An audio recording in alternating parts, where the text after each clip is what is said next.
des experts incroyables, ok, qui ont des réponses à toutes les questions, qui sont là, disponibles. Donc, essayez d'imaginer que vous avez plein de questions dans votre gestion de finances. Vous avez l'occasion d'avoir des personnes qui vont répondre exactement et à propos à ces questions-là, ok.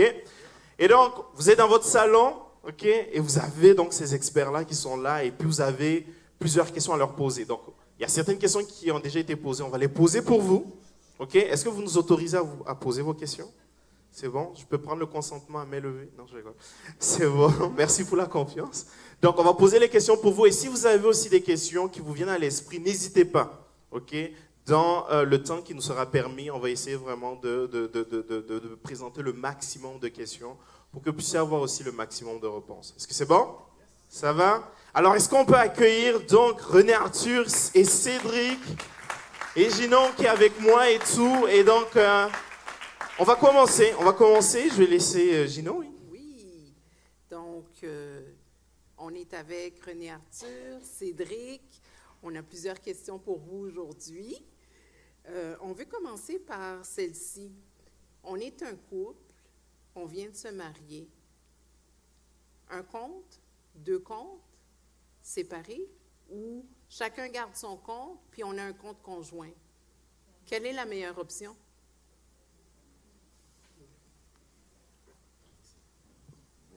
C'est une excellente question.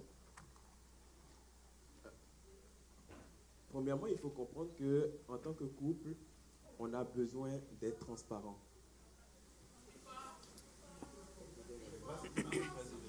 Vous entendez? Oui, bon, parfait. Parfait. Lorsqu'on est un couple, on a besoin d'avoir une certaine transparence. Et donc, c'est ce qui va primer dans la relation, c'est ce qui va primer dans les rapports du couple. Et donc, avoir un compte conjoint, c'est bien. Avoir des comptes séparés, c'est tout aussi bien, tant qu'on est transparent. Le but n'est pas d'avoir des comptes séparés pour pouvoir cacher à l'autre ce qu'on fait. Tant qu'on est transparent, il n'y a pas de problème avec ça. Donc, il faut aller au-delà de se dire, OK, un compte, deux comptes, mais c'est plutôt la transparence qu'il faut viser. Parce que même avec un seul compte, avec un compte conjoint, on peut manquer de transparence. Et le but n'est pas atteint. Peux-tu donner un exemple? Très simple. On a, par exemple, un couple qui décide d'avoir un compte conjoint, mais par contre, d'un autre côté, l'une des personnes dans le couple va, par exemple, avoir des revenus additionnels qu'elle ne va pas déposer dans le compte conjoint. Tout simplement, et ne pas informer l'autre. Donc, la transparence n'est pas là. Le but avant tout, c'est d'être transparent. Lorsque Dieu a parlé de l'union entre l'homme et la femme, lorsqu'on le lit dans Genèse, on va dire tout simplement qu'ils étaient nus. Donc on a ici cette idée-là ils s'appartenaient, ils étaient transparents. Ils pouvaient se dire les choses telles qu'elles sont. Et donc c'est la transparence qu'il faut viser avant tout. Maintenant, lorsqu'on a décidé d'être transparent, le moyen de le faire va appartenir au couple. Un compte conjoint, deux comptes séparés, 50 000 comptes conjoints, peu importe. La transparence qui doit primer. Excellent. Et si par exemple je suis un entrepreneur et que justement je pars en business et que l'argent justement de cette entreprise-là rentre dans un compte, est-ce que c'est mieux que ce compte-là soit séparé ou bien qu'il soit conjoint en fait avec, au cas où je vais en faillite et tout ça, qu'est-ce que tu conseilles? Okay. Premièrement, si c'est un entrepreneur, on s'entend qu'il va probablement avoir, s'il est constitué en personne incorporée, il va probablement avoir un compte qui est séparé de l'entreprise à ce moment-là. Et donc, même s'il y a un risque de faillite, même si la faillite survient à ce moment-là, les biens de l'entreprise, enfin, les biens personnels ne seront pas saisis. Sauf dans certains cas qui sont très bien spécifiés par la loi, on va aller chercher vraiment les biens de l'administrateur. Mais sinon, normalement, lorsque l'entreprise incorporée fait faillite, il n'y a pas de risque pour la famille. Maintenant, oui, c'est sûr qu'il peut y avoir du risque émotionnel, il peut y avoir du stress. Du stress à la maison, c'est toute autre chose. Mais lorsqu'on est travailleur autonome, par exemple, à ce moment-là, oui, il peut y avoir des risques selon la nature de l'activité qu'on va opérer. Et donc, oui, à ce moment-là, que vous ayez un compte conjoint ou séparé, ça ne change pas grand-chose. De toute façon, le risque est là. et tout. Donc, il n'y a aucune différence à ce moment. On a parlé d'évoluer dans nos finances, on a parlé de grandir, de prendre des risques que Dieu voulait, on sort. Et on a parlé en même temps de contentement. Pour ne pas sortir, qu'est-ce qu'on peut faire? Comment on peut balancer les deux pour ne pas sortir du cadre de Dieu?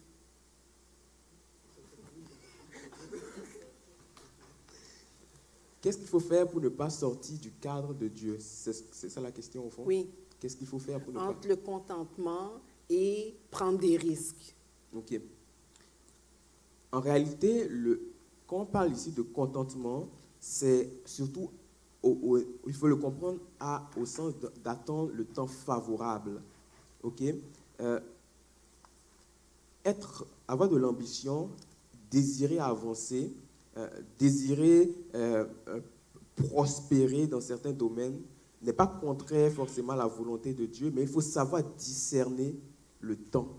Et c'est là qu'on va parler du contentement. Donc, savoir apprécier ce qu'on a déjà, l'instant présent, et attendre le temps favorable pour pouvoir faire les choses selon ce que Dieu nous conduit à faire. Il se peut aussi que le désir qu'on a soit contraire à la volonté de Dieu. Et donc, étant dans le contentement, nous apprenons aussi quelque part à dire, Seigneur, ce n'est peut-être pas ta volonté en ce moment, je vais simplement rester tranquille et jouir au mieux de ce que j'ai pour plus tard attendre ce que tu me donneras comme instruction. Donc le contentement, c'est aussi, il faut le voir aussi dans le sens du momentum, du timing, du temps où il faut prendre une décision.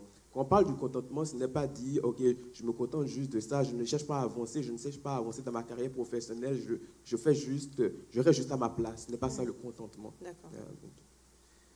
Alors ici, j'ai une question sur la dette. Je pense que Cédric en a déjà parlé, mais très brièvement, peut-être reprendre certains points.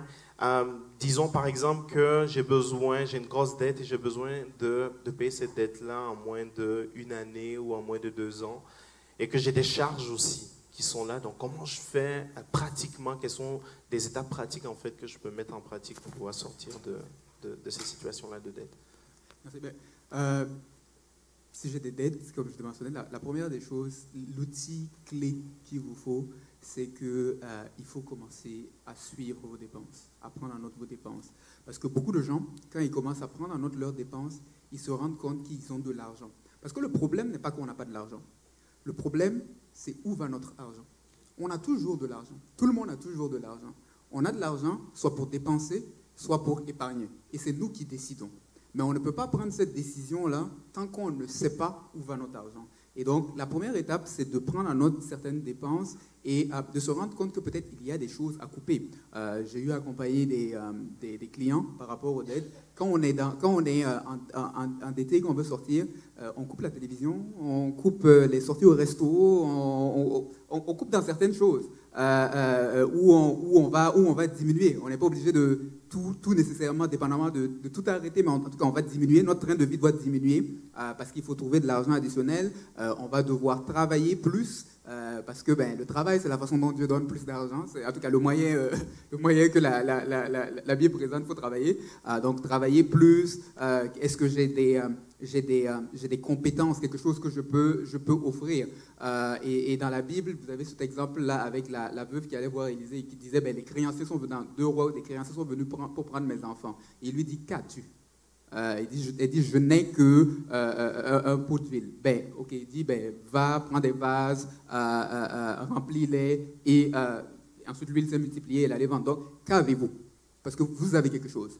Vous avez des compétences, vous avez des objets à vendre. Donc, il faut travailler activement à augmenter vos revenus et à réduire vos dépenses et épargner ce mini-fonds d'urgence et accélérer et mettre par la suite l'excédent des sommes sur le remboursement des dettes. Est-ce que tu peux juste reprendre aussi l'exemple de, je pense, c'est la stratégie boule de neige, oui.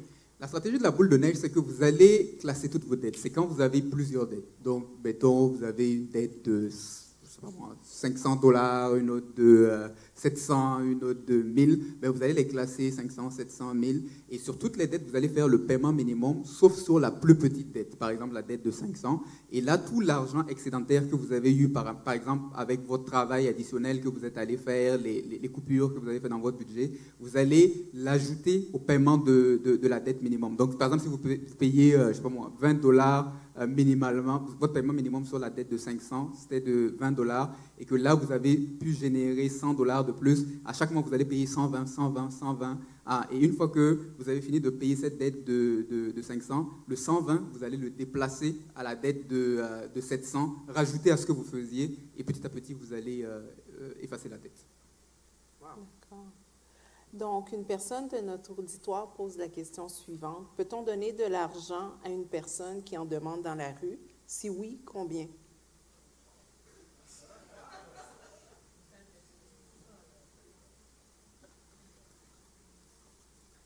Est-ce qu'on peut donner de l'argent à quelqu'un qui est dans la rue? Oui. Ça fait partie, c'est une forme de manifestation de la générosité.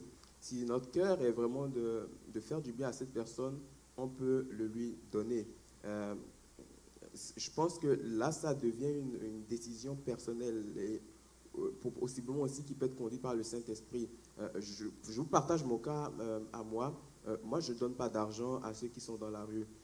La raison est très simple, c'est parce que avec cet argent, je ne veux pas qu'ils aillent faire des choses qui ne sont pas bien. Et tout, parce que dans la rue, parfois, ils vont consommer certaines substances qui ne sont pas bien. Et pour moi, ce n'est pas une façon de les aider.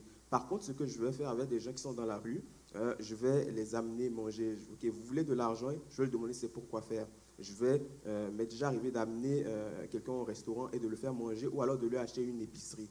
Oui, ça me revient beaucoup plus cher, c'est vrai, mais pour moi, c'est une façon de rendre un meilleur service à la personne.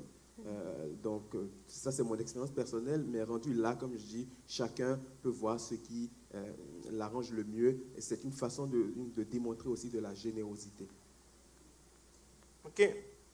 J'ai une question théologique. La théologie financière. Alors, moi, il y a un problème souvent qui arrive, c'est que la foi va dire, ou la Bible va dire, ne vous inquiétez pas du lendemain. Le lendemain a souci de l'humain, et puis qu'à chaque jour suffit sa peine. Mais on va nous dire qu'il faut épargner. Alors, il y a une question ici de l'auditoire, l'épargne ne caractérise-t-elle pas un manque de foi? Se restreindre, se priver aujourd'hui dans le souci du demain. Donc, comment on fait? Est-ce qu'on doit épargner? Est-ce qu'on doit faire confiance en Dieu? Parce qu'il envoie le corbeau et tout, puis il fait nourrir. Donc, est-ce que je dois épargner? C'est une excellente question. Oui, on est pris entre deux bords. Savoir s'il faut qu'on épargne pour le futur et nous contenter et finalement ne pas se soucier du lendemain. De notre côté, on a aussi ce passage dans Luc 14, 28, où il va être dit que lorsqu'un homme veut bâtir une tour, il s'assied, il regarde à la dépense de peur que plus tard il ne fasse l'objet d'une raillerie. Et donc, lorsque le futur doit être planifié, autrement dit. Et donc, si le futur doit être planifié, il doit être planifié à même les ressources que nous avons quotidiennement. Et donc, il est important, malgré tout, de planifier le futur. Et lorsqu'il est dit dans ce passage de planifier le futur, ici, on n'est pas dans le fait je le planifie parce que je m'inquiète. Je le planifie parce que je suis responsable et sage. L'inquiétude, c'est une autre chose. Et ne pas avoir souci ne pas se faire du souci pour le lendemain, ça a un rapport avec l'inquiétude. Et l'inquiétude, c'est autre chose. Ici, on parle vraiment de planifier et tout d'avoir une responsabilité, de manifester une certaine responsabilité, une certaine sagesse pour ce qui va prendre place. Sinon, dans le même contexte, on pourrait dire à ce moment-là, pourquoi alors penser aux études des enfants? Pourquoi planifier pour les études des enfants si à chaque jour suffit sa peine? Bonne question. Bonne question. Oui. Donc, une autre question qui nous a été envoyée, c'est peut-on donner tout son salaire en offrande par acte de foi face à une situation financière difficile? Donc, je vis une situation difficile financièrement et je dis, Seigneur, bon, j'ai pas assez d'argent, je te donne tout mon salaire, puis tu t'arrangeras avec le reste.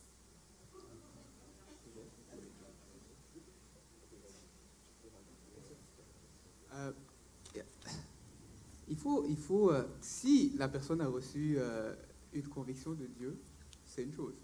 Mais il faut savoir que Dieu nous appelle aussi à avoir une part de responsabilité. C'est-à-dire que il ne faut pas voir la générosité comme étant une façon de je me déresponsabilise, je donne à Dieu, t'as dit, et puis tu fais. Non, Dieu s'engage sur ce qu'il vous a dit. Si vous engagez Dieu dans quelque chose qu'il ne vous a pas dit, c'est votre engagement.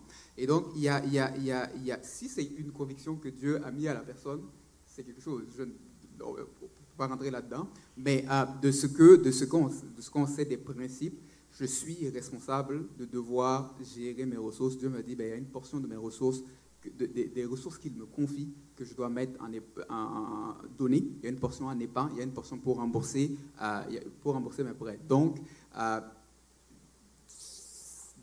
à moins d'avoir une conviction, je n'irai pas dans ce sens-là.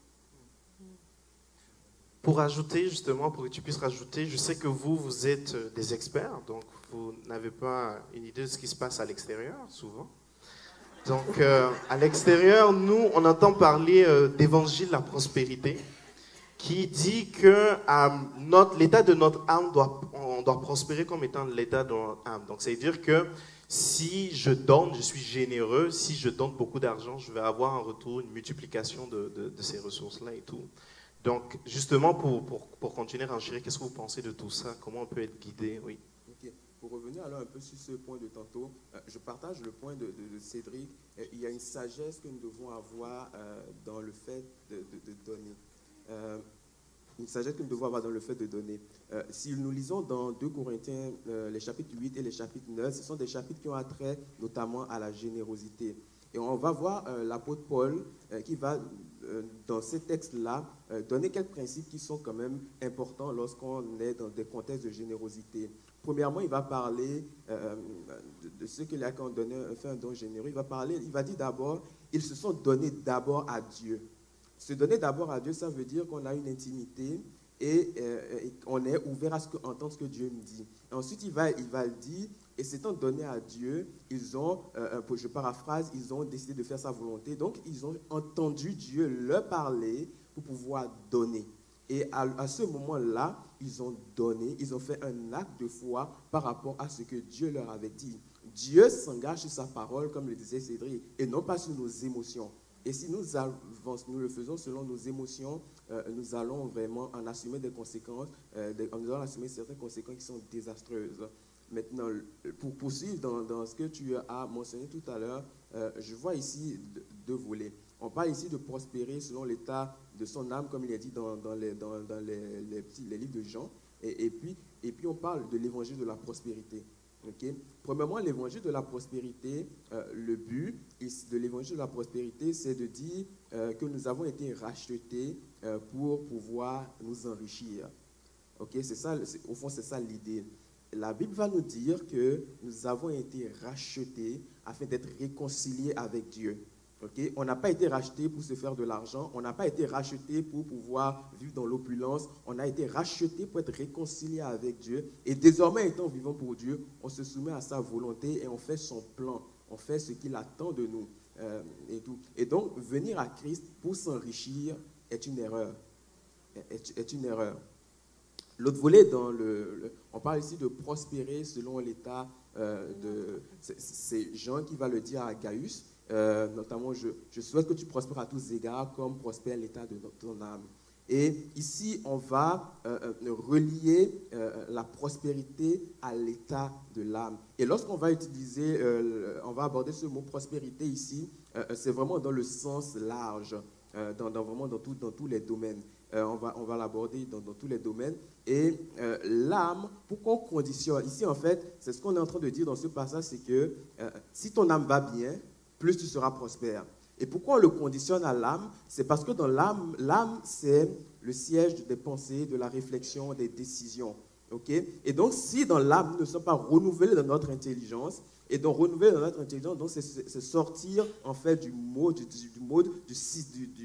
vie, du système dans lequel on est, pour s'accorder sur les principes de la parole de Dieu. Et donc, si on n'est pas renouvelé dans ces choses-là, c'est certain que la prospérité, utilisée dans ce terme, comme je dis, c'est une prospérité qui n'est pas forcément financière, mais dans son sens large, qui va toucher, oui, peut-être l'aspect matériel, mais ça va l'aspect relationnel, ça va toucher toutes sortes de domaines, l'amour, etc. Et donc, si l'âme n'est pas restaurée, si l'âme n'est pas prospère, oui, cette prospérité-là ne pourra pas être atteinte. Donc, autrement dit, si je veux prospérer dans le pardon, il faut que, selon ce que la Bible me dit, c'est qu'il faut que je pardonne aussi. Sinon, je ne peux pas prospérer dans cette avenue-là. Et donc, c'est là qu'on a le changement de mentalité qui doit s'opérer. On doit être renouvelé dans notre intelligence pour pouvoir vivre, en fait, cette prospérité-là, selon ce qui est dit dans ce passage. OK. Vous êtes des experts en finance. On vient vous consulter. C'est facile pour vous. Vous faites ça entre deux activités régulières. Pour d'autres, c'est plus compliqué. Il y en a qui ont de la difficulté même à s'intéresser à ces finances-là. Ils ont peur, ils sont réticents, ils ne savent pas trop comment gérer. Ils sentent un blocage par rapport à l'argent, c'est inconfortable, ils n'aiment pas en discuter, ils ne veulent pas en parler. Avez-vous des conseils pour surmonter ce blocage? C'est une question très, très intéressante et que je rencontre souvent, justement avec des clients qui ont de la difficulté. C'est-à-dire même l'idée de faire un budget, c'est comme non, je ne peux pas. C'est parler d'argent. Et souvent, en fait, il faut comprendre, et pour revenir un peu sur ce que René Arthur disait dans ce passage-là de Jean Agaeus, tout part de l'intérieur. C'est du inside out, de l'intérieur vers l'extérieur. Et souvent, en fait, cette situation de blocage vient de nos croyances, des choses que nous avons pensées par rapport à l'argent. Et les croyances, c'est quoi? Les croyances, c'est ce que nous considérons comme étant vrai. Et quand une personne arrive au monde, elle arrive comme un peu une page blanche, un bébé, et par la suite, cette personne développe des croyances basées sur ce qu'elle va voir ses parents faire, sur ce que la société va lui dire, sur ce que même on peut lui dire dans l'église ou ailleurs, ou à cause de certains événements qu'elle a vécus. Et à cause de tout ça, elle va associer une certaine connotation à l'argent qui va faire en sorte qu'elle peut avoir de la difficulté à devoir gérer. Parce qu'elle perçoit l'argent comme étant une mauvaise chose. Il ne faut pas que je parle d'argent. Il y a certaines personnes qui ont cette croyance-là comme quoi, si je suis une personne spirituelle, je ne dois pas parler d'argent. Et c'est une pensée qui a été véhiculée. Et ça fait que ces personnes-là trouvent que, si je parle d'argent, si je commence à m'intéresser à l'argent, à faire un budget, je ne suis pas spirituel. Et ça vient de quelque part d'un certain héritage qu'ils ont eu, et alors que ce n'est pas l'enseignement que la Bible nous dit, parce que la Bible nous dit que nous sommes des gestionnaires des ressources que Dieu nous donne, et ce que nous faisons avec les ressources que Dieu nous donne, Dieu nous évaluera. Donc la gestion de nos finances est entièrement spirituelle. Et donc, quand on fait face à un blocage, il faut s'arrêter et se poser la question, premièrement, identifier les situations qui engendrent en vous des émotions négatives. C'est-à-dire, quelle est la situation qui engendre à vous des émotions négatives? Est-ce que c'est quand vous voulez faire un budget? Est-ce que c'est quand vous voulez parler avec votre conjoint d'argent? Est-ce que c'est l'épargne? Identifiez la situation. Vos émotions par rapport à une situation sont un indicateur de vos croyances par rapport à la situation. Donc, premièrement, quelles sont mes émotions? Deuxièmement, quelles sont les croyances que j'ai? Parce que nos émotions sont rattachées à la façon dont nous pensons. Si une situation me rebute, c'est parce que dans ma pensée, je ne la vois pas de manière positive.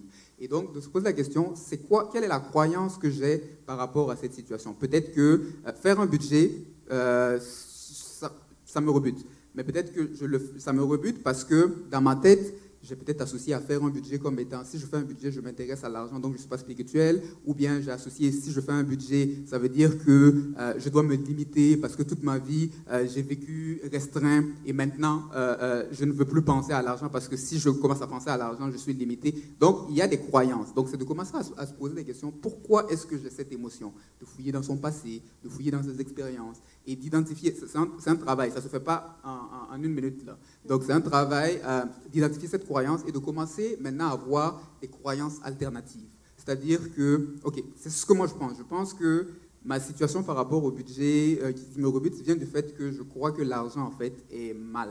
C'est pour ça que je ne veux pas parler d'argent. Okay, c'est la croyance que j'ai. Mais est-ce qu'il y a d'autres façons de voir l'argent? Qu'est-ce que la Bible dit par rapport à l'argent? Et de me mettre à chercher, à la lumière de la parole de Dieu, d'autres alternatives que je vais continuellement méditer. Méditer cette nouvelle croyance qui vient de la Bible, la méditer continuellement pour remplacer, pour renouveler mes pensées. Et c'est là que le déblocage va se faire. Donc c'est un processus un peu de cette nature. Excellent. Ils sont bons, hein? Ah, les gars, ils sont vraiment bons. J'aimerais, juste avant la prochaine question, donc ce que je comprends de ta réponse, c'est que la méditation de la parole est la solution pour vaincre ce blocage-là, concernant les finances. Ça commence d'abord par identifier le problème, c'est-à-dire identifier la situation qui me bloque. Et ça, c'est mes émotions vont me donner un indice. Et par la suite, c'est d'abord qu'est-ce que moi je pense qui fait que j'ai ces émotions-là. Donc, il faut que j'identifie mes croyances. Parce que le problème des croyances, c'est qu'elles sont en nous, mais on n'est pas conscient. Voilà. En fait, les croyances, c'est comme un automatisme. Souvent, on dit, pourquoi les gens qui sont riches continuent à devenir riches, pourquoi les gens qui sont pauvres continuent à s'endetter. C'est juste un système de mécanisme de croyance. Les gens qui sont riches pensent différemment, les gens qui sont moins riches pensent différemment. Et quand on ne fait pas attention, c'est comme des automatismes qui nous amènent. Et si on ne prend pas le temps de s'arrêter et puis de faire un examen de soi-même, qu'est-ce que je pense? On va juste continuer dans cette situation. Donc, il faut que je m'arrête, je fais face à la situation, qu'est-ce que je crois, et maintenant, je regarde à des croyances alternatives, c'est-à-dire à d'autres façons de penser, et la Bible nous enseigne des saines croyances à avoir par rapport à l'argent. Excellent. Alors, j'ai une autre question ici. Écoutez, il y en a plusieurs ici aussi, comme moi, probablement, qui aiment beaucoup voyager. Okay? Mais on doit faire face à un budget. Okay? Donc, on aimerait savoir comment je peux gérer mon budget pour voyager chaque jour, ou en tout cas, pour voyager plusieurs fois. Pour avoir une vie qui soit épanouie. Je rigole, mais c'est quelles sont les... Ouais, prendre l'autobus. Mais quelles sont les étapes concrètes? Je sais que le budget, c'est vraiment large, mais quelles sont les étapes concrètes ou 2 ou 3 conseils que vous pouvez donner dans la gestion du budget? Pour pouvoir voyager? Pour pouvoir atteindre, en tout cas, certains objectifs. C'est de le prévoir. Je veux dire, on n'est pas un esclave du budget. On utilise le budget pour atteindre nos objectifs. Donc, c'est quoi mon objectif? Si je veux voyager, j'inscris une ligne budget, de voyage dans mon budget. Et je mets de l'argent à chaque mois ou à chaque paie de côté pour réaliser cet objectif. Maintenant, il y a des phases dans la vie. Il y a des saisons. Il y a des saisons dans la vie. La vie est organisée en saisons. Et quand je suis en train de rembourser des dettes à la consommation, c'est pas le moment de vouloir aller à Disneyland. Donc, les gros voyages, on va se calmer un peu. On va se libérer des dettes. On va faire un fonds d'urgence. Et puis là, on pourra faire des grands voyages. Donc, c'est de prévoir et aussi c'est de rechercher. Il y a différents sites internet de rechercher différentes options pour où vous pouvez trouver des voyages moins chers, donc faire des recherches et ça vous aidera à ce niveau. Donc, si vous voulez voyager, prévoyez une ligne voyage. Excellent. Merci. Je travaille, je suis une employée dans une boîte et puis j'ai des collègues, comme tout le monde. Puis ces collègues-là, à chaque semaine, ils jouent au 6,49.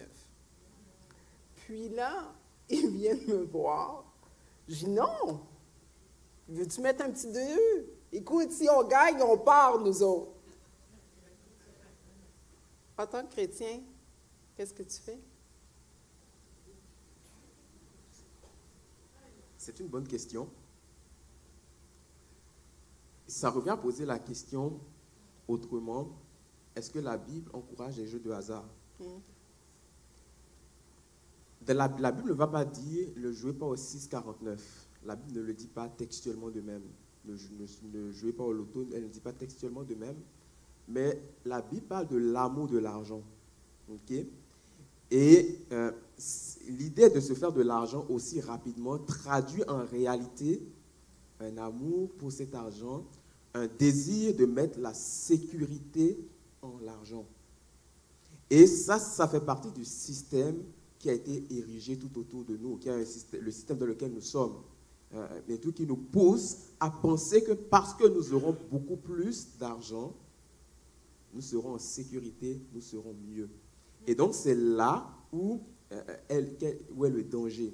Et tout, parce que finalement, ce que ça traduit au fond de nous, c'est que nous aimons l'argent et nous sommes prêts à investir dans tous les moyens qui existent pour pouvoir justement gagner le plus d'argent possible. Et de notre côté, nous sommes des intendants. Étant intendants, nous avons la responsabilité, le devoir de gérer les ressources à notre disposition de la façon la plus sage. Okay? Et mettre de l'argent dans les jeux de hasard n'est pas une façon qui est sage, n'est pas une façon qui est encouragée par la Bible. Et donc à ce moment-là, on vient de transgresser encore ce que Dieu a prévu pour nous. Et lorsqu'on est ainsi dans ce genre de situation, il y a des conséquences qui peuvent nous revenir. Même si on décide de mettre l'argent gagné au service de Dieu? Même si on décide de mettre l'argent gagné au service de Dieu, cet argent n'a pas été gagné avec intégrité. Et quand je parle ici d'intégrité, la parole de Dieu est notre standard. Okay? Et donc le standard d'intégrité des chrétiens est pas mal plus élevé que la norme. Okay? Et donc la Bible étant notre standard, le standard d'intégrité, alors nous devons nous conformer. Et tout ce qui n'a pas été acquis selon les standards d'intégrité ne peut pas être accepté de Dieu. Et si je peux rajouter, c'est que c'est très intéressant parce qu'il y a souvent une mentalité où on pense que en donnant l'argent à Dieu, je sanctifie mon argent. Non, non, non.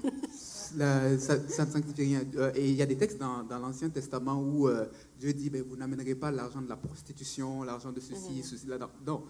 Et donc, même si c'est pour donner à Dieu, Dieu n'a pas besoin de cet argent-là. Donc, et comme René Arthur a dit, ben, on est des intendants de Dieu et il faut savoir bien gérer ses ressources et aussi chercher la motivation. Je joue au 649 et je suis attiré aussi par un désir de cupidité quelque part parce que le processus de Dieu pour créer de la richesse, les proverbes disent que la richesse s'accumule petit à petit. C'est-à-dire on travaille. Le mécanisme de Dieu, on travaille, on épargne, on investit. C'est le mécanisme de Dieu. Le mécanisme que l'ennemi nous propose, c'est justement de devenir beaucoup plus riche très vite. Des mécanismes, des raccourcis. Et c'est ce qu'il a essayé de faire avec Jésus dans le désert. Tu veux les royaumes, je vais te donner un raccourci. Au lieu que tu passes par la croix, moi je vais te rendre ça beaucoup plus vite, tu vas l'avoir. Mais en étant passé par le processus que Dieu avait, l'ennemi proposait à Jésus, je vais te donner les royaumes de la terre. Jésus a accepté de partir, de prendre le chemin qui était le plus difficile, et Dieu lui a donné l'autorité sur les royaumes, sur la terre et dans les cieux. Donc, le chemin de Dieu est souvent beaucoup plus long, plus difficile, mais rapporte beaucoup plus. Mais c'est pas évident. Excellent. Alors, je ne joue pas au 649, mais si quelqu'un me donne un 649, c'est pas cupidité, mais mon anniversaire, c'est pas d'or. Ok, donc, je reviens sur le budget. Il y a une nouvelle question qui vient de rentrer sur le budget, peut-être pour préciser. En fait, ce qui se passe, c'est qu'au-delà des voyages, donc je pense qu'un budget, on le fait par rapport aux revenus, aux dépenses. Et donc, la question est de savoir comment faire pour gérer mon budget de manière efficace et contrôler lorsque mon revenu diffère à chaque 2 semaines. Donc, comment je peux faire un budget alors que j'ai un revenu qui est instable? Disons-le comme ça. Comment faire un budget dans une situation où le revenu est instable?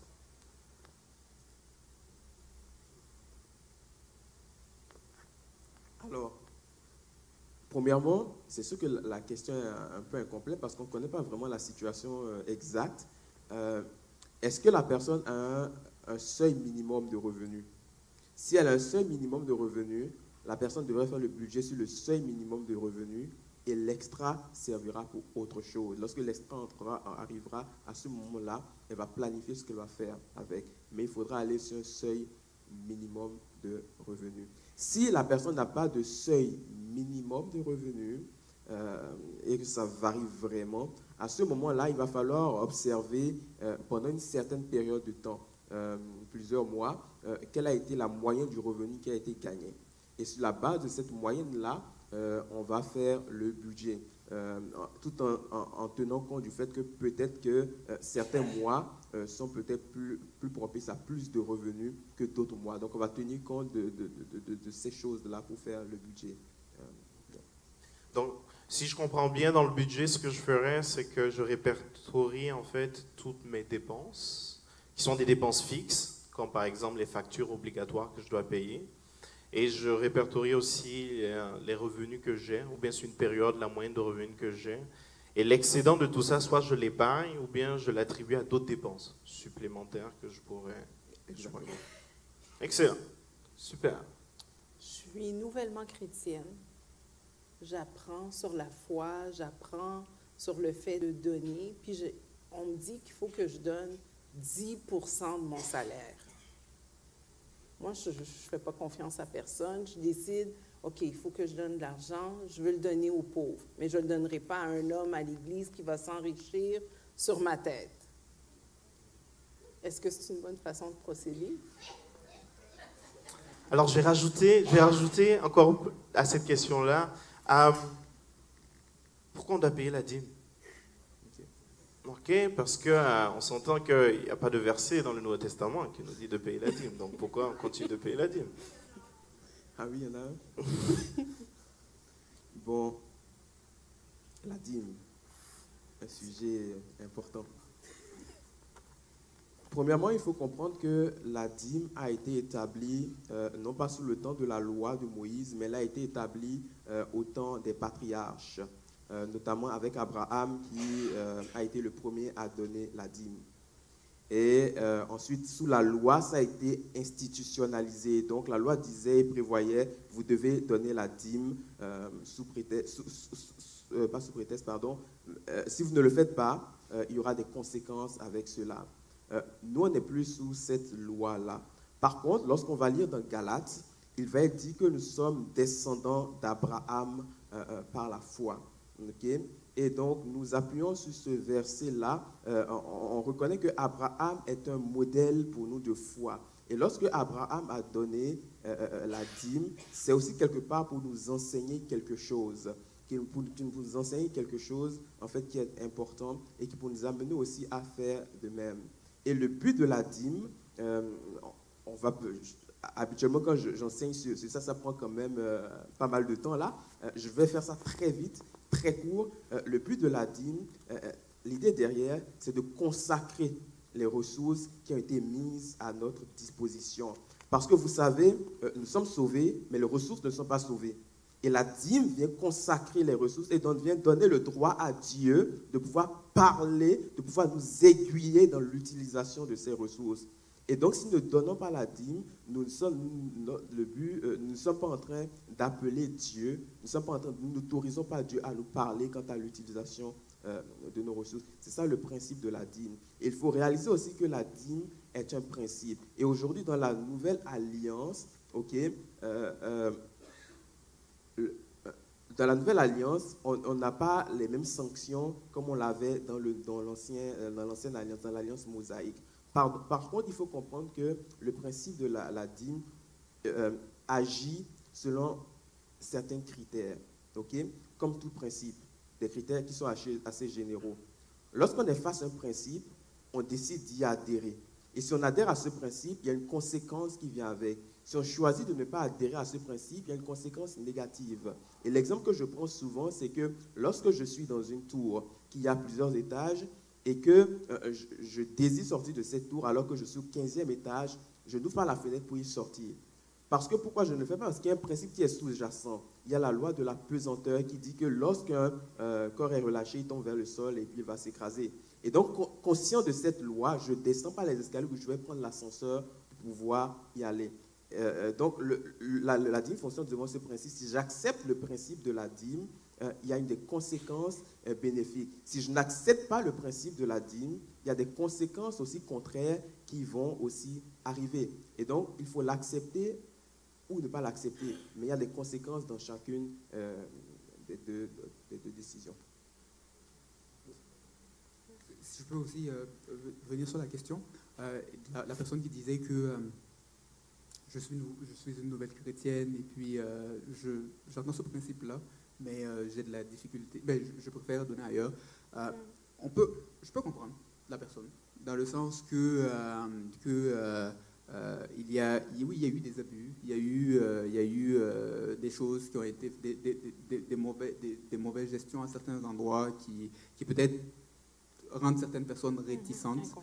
Maintenant, est-ce que je vais laisser ce qui s'est passé ailleurs me voler à moi des bénédictions qui sont rattachées à mon obéissance? Parce que, oui, il y a eu des choses, mais la dîme, quand je la donne, je consacre à Dieu, comme René Arthur l'a dit, mais aussi, il y a des bienfaits qui reviennent de cela. Oui. Et est-ce que je vais me priver de cela parce que d'autres personnes ailleurs ont fait certaines choses? Et cela ne veut pas dire que je ne dois pas faire attention à où est-ce que je donne. C'est important de donner à des endroits où il y a une certaine rigueur de gestion. Et il y a beaucoup d'églises qui ont cette rigueur de gestion. Et donc, c'est important. Mais je dois aussi savoir que donc, je ne me laisse pas voler parce qu'il s'est passé des choses ailleurs. Il y a plusieurs églises qui ont de bonnes rigueurs, et je peux le faire là-bas. Et aussi, c'est important de savoir que je ne donne pas à une église. Je donne à Dieu à travers une église. Et ce n'est pas l'homme en arrière, ce n'est pas l'homme sur l'estrade que je regarde, à qui je donne. Je donne à Dieu à travers l'église. Et c'est important de garder cette perspective-là. Et moi, ma responsabilité, c'est d'être fidèle avec ce que Dieu m'a donné. Dieu me dit, il aimerait que je donne. Moi, j'ai été fidèle. La personne qui se tient sur l'estrade aussi va répondre pour sa part. Moi, je ne répondrai pas de sa part. Moi, je fais ma part, je vais répondre pour ma part, et je laisse la personne qui est en avant répondre aussi de sa part. Maintenant, si je vois qu'il y a des abus et tout, à ce moment, je peux envisager d'autres solutions.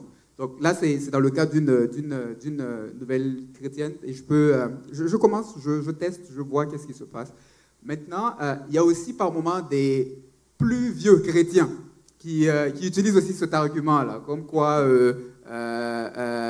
non, l'Église, ils ne gèrent pas bien, donc je ne donne pas. Mais ils sont assis dans l'Église depuis 5-10 ans. Je ne donne pas. Il y a une question à se poser. Je suis un ancien chrétien, je ne donne pas depuis longtemps, parce que je trouve que l'Église ne gère pas bien.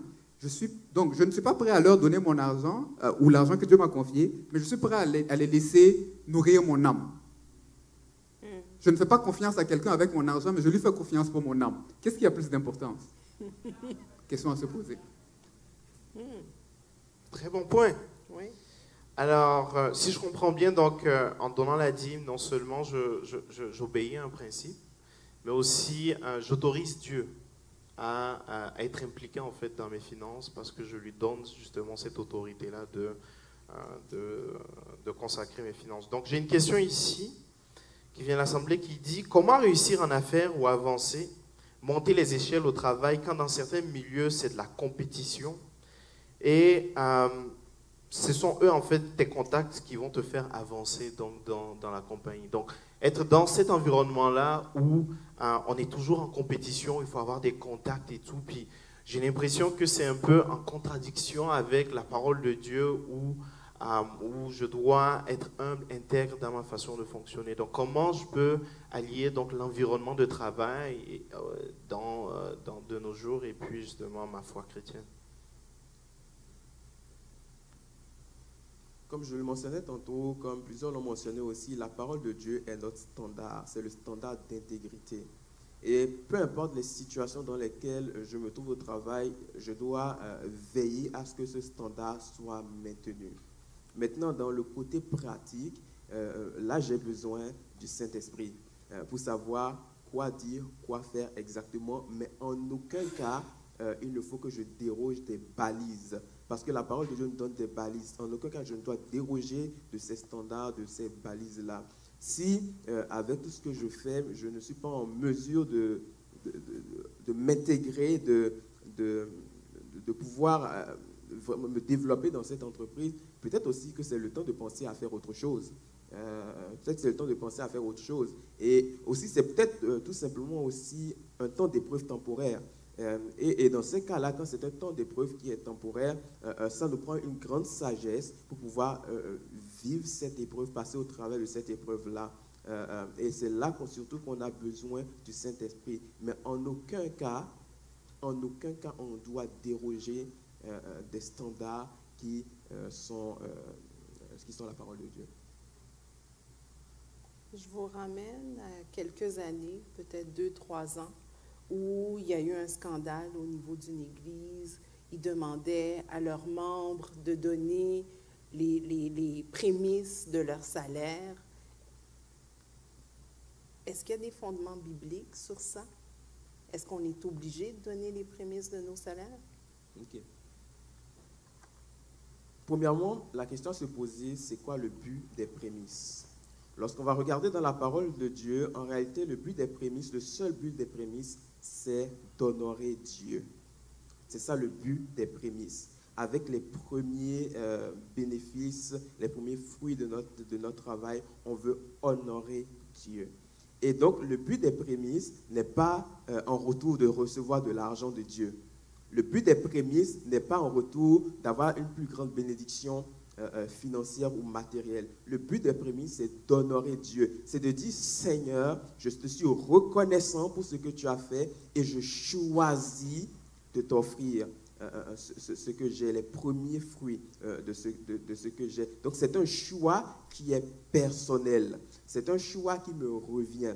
Si je choisis de le faire, c'est moi qui décide. C'est ce que je considère comme étant les premiers fruits. Et donc, comme je dis, c'est une question d'honorer Dieu, d'être reconnaissant à Dieu pour ce qu'il fait. Si nous le faisons sous la pression, si nous le faisons pensant recevoir en retour quelque chose, une bénédiction matérielle ou financière, nous avons pris une mauvaise avenue. Parce que notre cœur, en fait, ce qui révèle, c'est que nous poursuivons le matériel et tout. Et à ce moment-là, la bénédiction que nous pensions attendre ne peut pas se manifester parce que notre cœur n'est pas disposé à ça. Puis, j'aurais une autre question. Par prémisse, qu'est-ce qu'on entend? Est-ce qu'on entend ma première paye? Est-ce qu'on entend la paye du mois? La paye de l'année? Okay. Encore une fois, là, les prémices, c'est simplement, lorsqu'on parle des prémices, c'est les premiers fruits de quelque chose. Okay? Les premiers fruits du travail d'un emploi, c'est le salaire. Okay? Maintenant, c'est quoi? Est-ce que c'est le salaire du mois? Est-ce que c'est le salaire de la première semaine? C'est le salaire de la première période de paie ou c'est la première heure de travail? Rendu là, c'est à nous de savoir comment nous voulons honorer Dieu pour le fait qu'il nous ait donné, par exemple, ce travail. Rendu là, c'est à nous de le décider. Parce que, comme je dis, le but des prémices, c'est d'honorer Dieu, c'est d'être reconnaissant. Ce n'est pas de recevoir en retour quelque chose, c'est simplement d'honorer. Si nous considérons que les premiers fruits, c'est une heure de travail que je dois donner à Dieu, je donne. Si je considère que les premiers fruits, c'est ma première paye, j'y vais. Si je considère que les premiers fruits, c'est le premier mois, j'y vais. Mais il m'appartient de décider devant Dieu ce que je décide pour honorer. Alors, j'ai une question ici, c'est de savoir, supposons justement que j'ai terminé de payer mes dettes, alléluia, je suis libre, je suis plus esclave, et je décide maintenant je dois rebâtir en fait mon crédit, parce qu'à cause de ces dettes-là, probablement que j'ai un mauvais crédit et tout, donc pratiquement, je pense que tu en avais parlé, comment faire en fait pour, soit en 1 an ou en 2 ans, avoir une meilleure cote de crédit. Malheureusement, comme je disais aussi, pour pouvoir bâtir une cote de crédit, ça prend de la dette. Et là, il faut user d'une grande sagesse. Comme on l'a mentionné, la carte de crédit n'est pas une extension du budget. Lorsqu'on utilise la carte de crédit, c'est parce qu'on avait déjà budgété ces montants-là et donc on est à même on est facile de rembourser. Et donc, on va prendre une carte de crédit raisonnable, un 500 c'est correct. On va faire certaines dépenses courantes et on va les rembourser. Et avec le temps, on va voir que la cote de crédit s'améliore parce qu'avec la régularité dans les versements, la fidélité dans les versements, automatiquement, la cote de crédit va s'améliorer. Par contre, faites attention de ne pas atteindre la limite de la carte de crédit. Parce que là encore, il y a des conséquences négatives. Mais si vous faites vos paiements de toute façon mensuelle dans la totalité, il n'y aura pas de problème. Donc avec du temps, elle va augmenter. Et je vous dirais, comptez aussi sur la grâce et la fidélité de Dieu. Je vous ai partagé le témoignage ce matin, comment en à peu près 7 mois, ma cote de crédit était passée vraiment de peu acceptable à très acceptable. J'étais vraiment dans le plus haut des quartiles pour la carte de crédit, pour la cote de crédit. Et donc, il faut faire confiance à Dieu et il faut faire aussi sa part dans ces choses. La chose, c'est repayer la carte régulièrement. Et puis ça dépend des situations. Mais donc, si la personne est-ce que la personne a fait faillite ou non, c'est de repayer la carte régulièrement. Ça, c'est un des éléments en tout cas qui booste ou abaisse la carte de crédit. Et comme René l'a dit, réduire si vous avez trop de comptes ouverts à votre nom, même si vous ne les utilisez pas, ça joue sur la carte de crédit. Mais donc vous avez plein de cartes de crédit, même si vous ne les utilisez pas, ça joue, vous pouvez les fermer et puis ne pas atteindre le maximum à chaque fois. Maintenant, si c'est quelqu'un qui a par exemple fait une faillite et puis qui veut essayer de rebâtir, une des façons comme vous pouvez prendre par exemple la carte de 500, mais si vous prenez la carte de 500, vous pouvez poser $500 directement là-dessus, à la banque. C'est comme si toujours il va comme avoir un 500, c'est une façon, un $500 sur la carte, et c'est une façon aussi qui permet d'aider à rebooster le crédit. Une personne de l'Assemblée pose la question, que faire si un des conjoints ne veut pas faire de budget? Donc, on est en couple, on est marié, une personne consensueuse qui a assisté à la conférence, qui, à partir de maintenant, veut faire un budget, le conjoint dit non. Moi, je ne suis pas dans ces affaires-là, c'est trop long, c'est trop laborieux. Est-ce que je dois faire un budget à part? Je pense que la chose, c'est de se poser la question à savoir pourquoi le conjoint ne veut pas faire le budget. Parce qu'il y a une raison. Et est-ce que ça peut arriver, ça arrive. Et est-ce que c'est parce que la personne a une mauvaise expérience à cause du budget? Il peut arriver que ce soit une personne qui sorte d'un premier mariage, par exemple, et dans son premier mariage, son conjoint utilisait le budget ou sa conjointe pour l'enchaîner, mettre la personne en prison. Et là, la personne est sortie de ce mariage en disant « plus jamais, personne ». Et donc, est-ce qu'il y a eu une expérience traumatisante par le passé qui fait que la personne est réticente? C'est de discuter. On va laisser le budget de côté, on va parler qu'est-ce qui se passe. Et aussi, il y a la façon de parler, de présenter un budget. Si je viens de manière agressive, comment est-ce que je parle à la personne? Est-ce que je viens de manière agressive pour l'inciter à faire le budget ou non? Ma façon de communiquer peut rebuter la personne à vouloir laisser ou non. Donc, c'est beaucoup de communication, beaucoup de back and forth de parler. Et oui, j'ai vu des cas où ils ont parlé et un des conjoints a commencé à faire le budget petit à petit, mais tout en gardant les canaux de communication ouverts. Et par la suite, ça a incité l'autre à un moment donné à avoir son déclic. Mais c'est beaucoup de communication à comprendre. On ne peut pas forcer, mais c'est beaucoup de communication à comprendre la cause. Excellent. Donc là, on va essayer d'aller un peu plus rapidement dans les réponses. Il nous reste encore quand même une couple de questions. Faut-il allouer un argent de poche à chacun dans le budget du couple? Comment il va rapidement? C'est oui. C'est oui? Oh. Oui, également.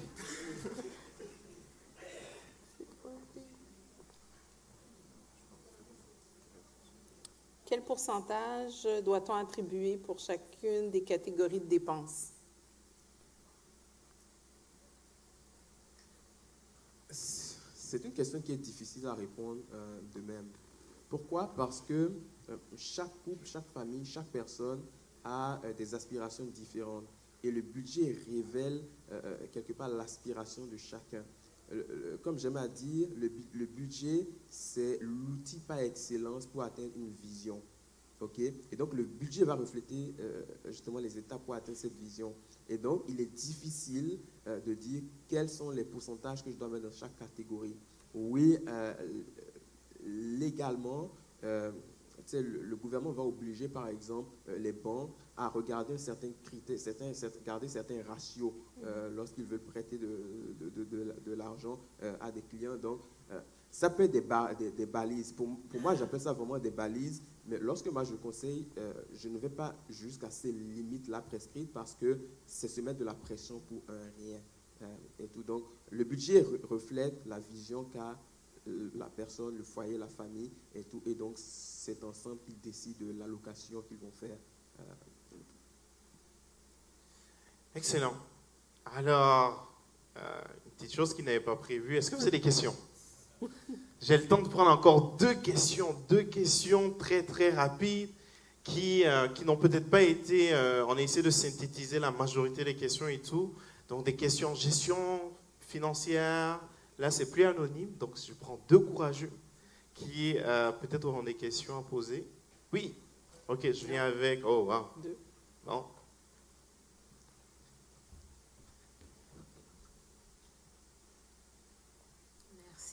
Ma question porte en fait sur un autre aspect de la finance personnelle au niveau des investissements. Parce que oui, il y en a qui sont endettés, mais il y en a qui vont peut-être assez bien et qui ont besoin d'investir leur argent.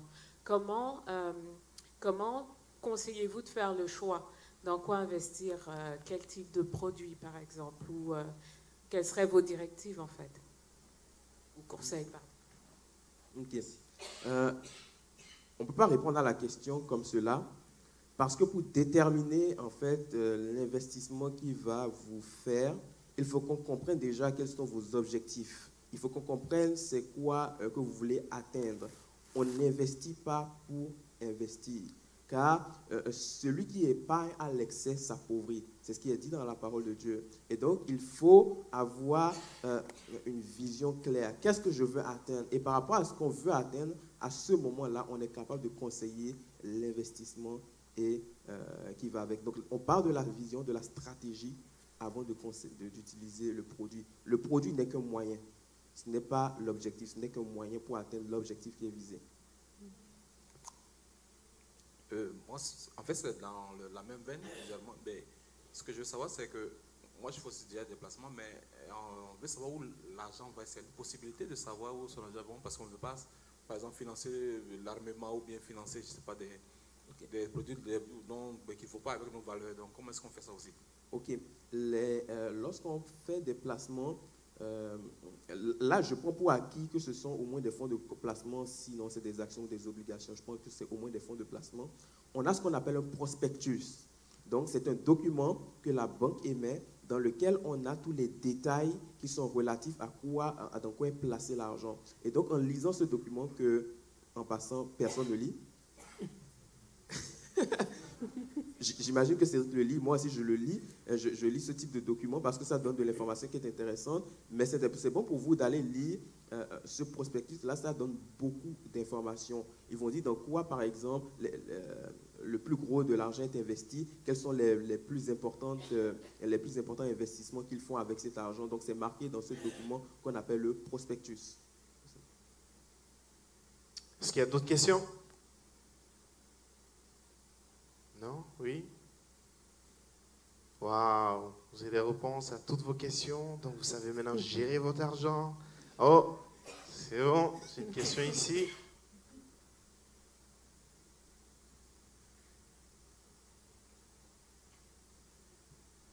Quand vous prenez un cas en charge, une personne vient vous voir pour avoir des conseils et tout, à combien de temps vous évaluez en fait une séance ou une session en fait? Est-ce que c'est 3 mois de suivi? Est-ce que c'est 6 mois de suivi? Combien de temps ça prend en général? Combien ça coûte? Alors, en général, je parlerai dans mon cas, au minimum 3 mois. Parce que en une séance, à moins que c'est une question rapide, en une séance, on ne peut pas on ne fixe pas les finances en un instant. C'est tout un processus. Donc, en général, ça va prendre au minimum un 3 mois ou un 6 mois pour pouvoir accompagner la personne. En tout cas, les personnes que moi, j'ai accompagnées où j'ai vu des résultats se produire, c'était minimalement en 3 mois. Ce n'était pas en une séance. Et pour le détail sur les prix, ben, vous pourrez m'appeler et puis vous avez ma carte. Et parce que dépendamment de la situation, ben, on évaluera. Et ça me fera plaisir de vous aider à ce moment. Alors j'ai une question ici. À partir de quel âge on peut initier en fait les enfants à la gestion des finances et tout? Parce que souvent au niveau des scolarités, très tôt on peut déjà leur parler de carte de crédit et puis ça les conditionne déjà à utiliser donc le crédit.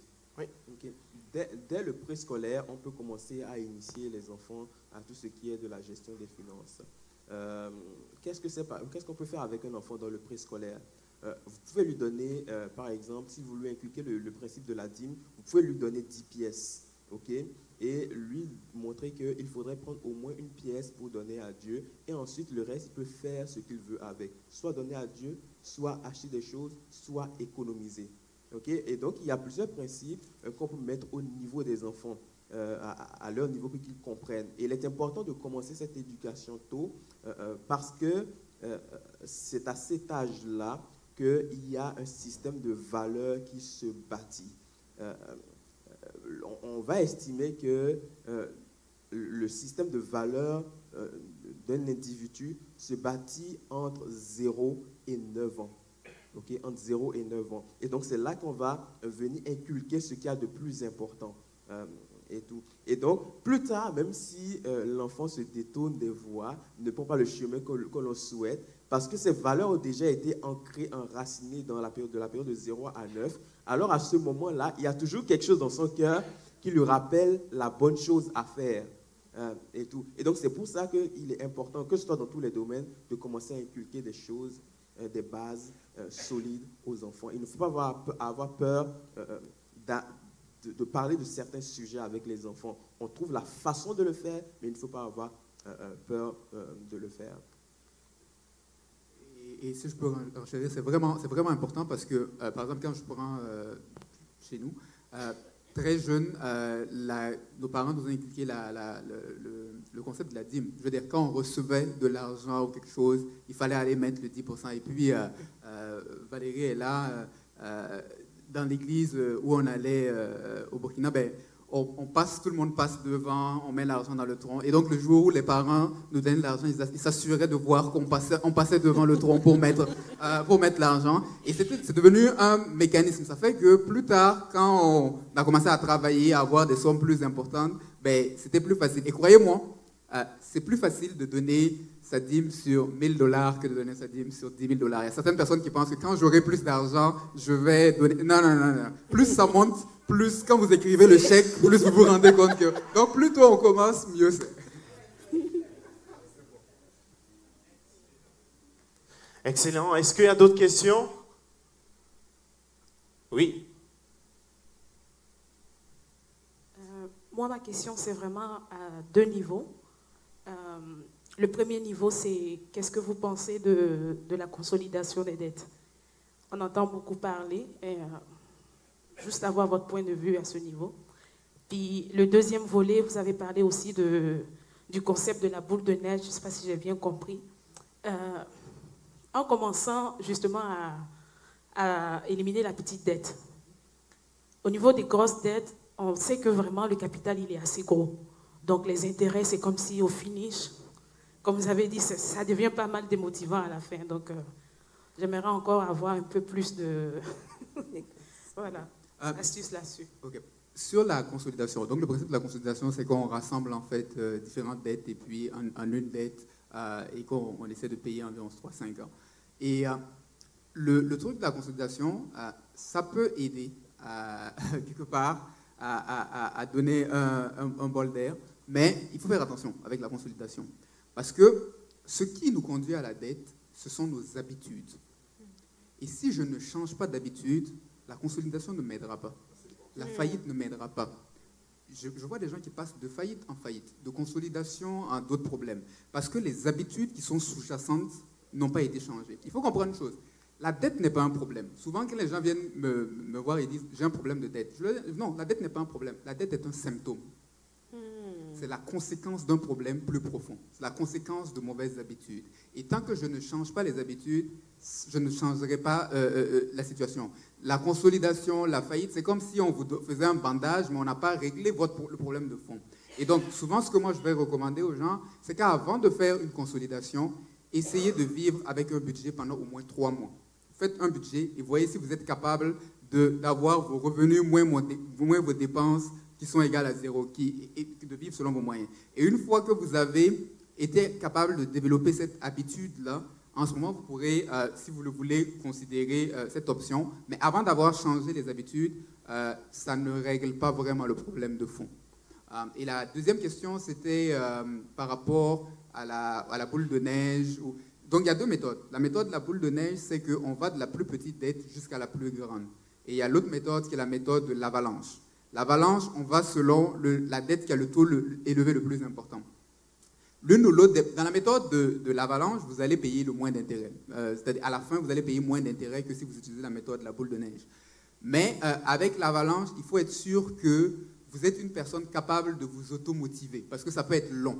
Mettons, si votre dette qui a le taux d'intérêt le plus élevé, c'est votre plus grosse dette, il se peut que vous ayez passé beaucoup de temps sur cette dette-là uniquement sans la voir fondre. Donc, c'est important de se connaître. Si vous savez que vous êtes capable de vous garder en motivation longtemps, même si vous ne voyez pas un succès tout de suite, ok, la méthode de l'avalanche va vous donner moins d'intérêt à payer à la fin. Mais la méthode de la boule de neige, elle peut être intéressante quand vous avez beaucoup de dettes, beaucoup de différentes dettes à la consommation, et vous savez que pour que vous restez dans le jeu pendant longtemps, il vous faut des victoires. Donc à ce moment, vous allez commencer par la petite dette. Une fois que vous terminez la petite dette, vous célébrez. Vous célébrez toujours tout en respectant le budget. Donc vous célébrez pour vous donner un petit boost, parce que là, on vient d'avoir une victoire. Et puis on passe à la deuxième, une autre victoire, on passe à la troisième. Et donc la boule de neige, c'est pour des fins de motivation. Et l'avalanche, c'est celle qui va vous donner le moins d'intérêt à payer, mais qui peut être longue, dépendamment de la situation. Il faut voir les différentes dettes que vous avez. Moi, je suis plutôt favorable à la méthode justement de la boule de neige, parce qu'en fait, il y a un facteur émotionnel derrière. Le fait d'être capable de rembourser une dette, comme il le disait si bien, ça booste. Ça veut dire, je suis en train de dire, oh, ok, je suis capable, je suis parvenu à une étape importante. Et donc, je vais maintenant gravir la deuxième marche. Et tout systématiquement, moi, je vais aller avec aussi la méthode de la boule de neige, parce que c'est ce qui est le plus simple, c'est ce qui est le plus marquant. On le voit, on voit le résultat concret. Et tout, vous savez, on ne devient pas vainqueur sur les géants par hasard. Okay? Si David est devenu un vainqueur sur Goliath, c'est parce qu'il a commencé par l'ours, c'est parce qu'il a commencé par le lion. Okay? Et donc, si on veut s'attaquer à la plus grosse dette, à moins d'être un géant, d'être nous-mêmes un géant, d'être très solide, on n'y arrivera pas. On va se décourager très vite. Et il ne faut pas sous-estimer le facteur de découragement dans le remboursement de la dette. Il ne faut pas le sous-estimer. Il est quand même assez important parce qu'on veut atteindre quelque chose, mais on réalise qu'on n'y arrive pas aussi facilement qu'on le souhaite. Et c'est pour cela que la méthode boule de neige est beaucoup plus simple et beaucoup plus motivante. C'est vrai qu'on va payer au final peut-être un peu plus d'intérêt que si on avait payé l'avalanche, mais c'est beaucoup plus salutaire. Et tout. Excellent. Merci beaucoup pour toutes ces réponses. Et on est vraiment bénis. Il y a une question? Ok. Chrono. Ok. Dernière question.